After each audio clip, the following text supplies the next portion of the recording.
Magandang araw po, ako po si Marvin Tasig. Ako po ay nagpapasalamat sa Orbis Victus dahil sa agarang pagtugon sa tawag ng pangangailangan. Hindi ko po alam na ako po pala ay kinuwanan ng aking asawa ng insurance sa Orbis Victus International.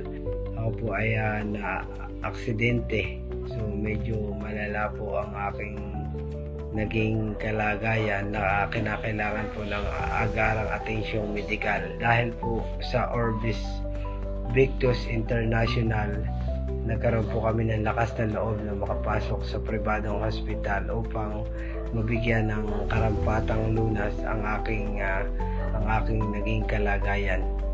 So maraming salamat po sa Orbis Victus International dahil po sa agaran naman nilang pagtugon na claim ko po kaagad yung insurance na Orbis Victus.